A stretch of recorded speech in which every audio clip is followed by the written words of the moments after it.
Welcome, स्वागतम, प्रणाम सम्पूर्ण मित्रहरूलाई। तपाईहरु हेर्दै हुनुहुन्छ सुभाष भञ्जन एन्टरटेनमेन्ट च्यानलमा।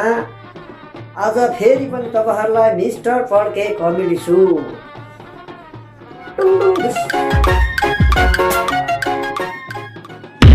आम्बो सोल्डिनेहरु सन्चै हुनुहुन्छ? सोल्डाहरु के छ नि हल्ली चल्ली, काका मामा दाइ भतिज के छ हल्ली चल्ली। म चाहिँ मिस्टर पड्के हो क्या।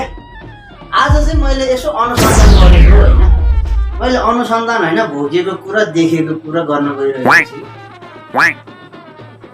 मान्छे र आवाजको, मान्छे जत्रो होइन आवाज पनि त्यत्रै आउँदो रहेछ कि।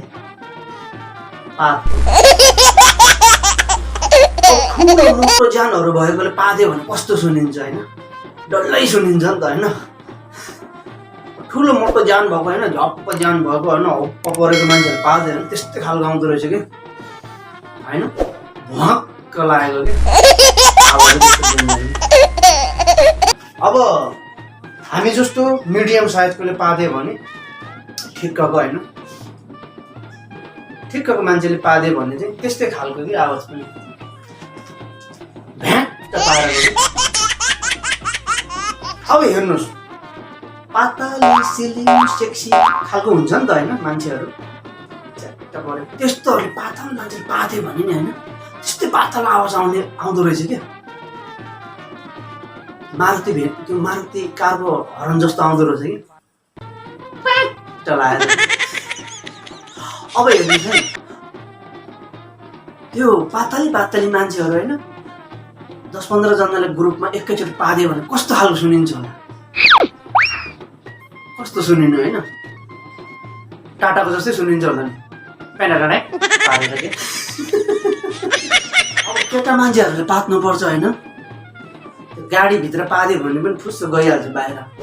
केटी मान्छेहरूले पात्नु पर्छ कि 5 घन्टासम्म घुमे कारभित्र कि जाने होइन। तर एउटा कुरा चाहिँ के रहेछ भने नि होइन, केटी मान्छेहरूले त्यस्तो पादियो भने नि यो औषधि पनि हुँदो रहेछ।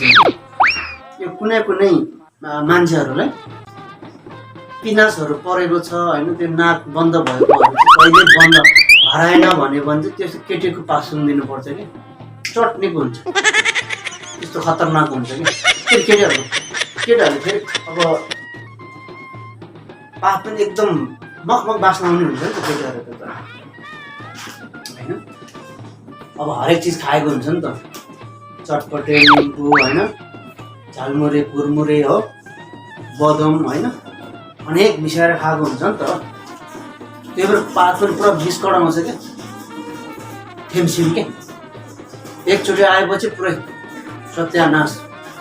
केटा मान्छेहरूले के गर्ने, खायो भने दाल भात हो होइन।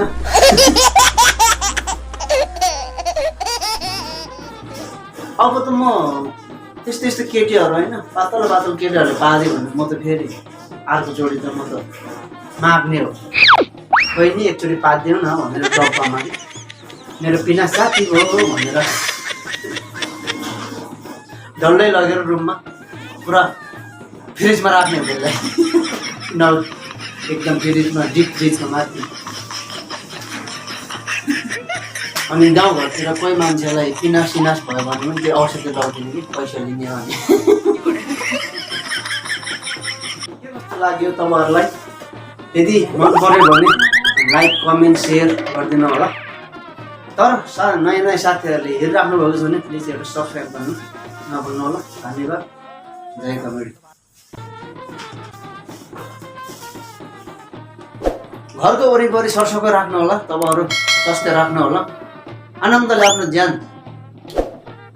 स्वास्थ्यमा राख्नु, यताउति नजानु, घुमफिर धेरै नगर्नु। यो के गर्नु हो, यो चाइनाले एउटा भाइरस बनाएर साह्रो यो मास्कै बेचेर भए पनि डाम्नाले त आदि चाइना किन्ने पैसा कमाइसकेको छ नि त। नि सेनिटाइजर र मास्क बेच्यो। अब यो 5 वर्ष जति कोरोना हराएन भने त्यसले चाइनाबाट त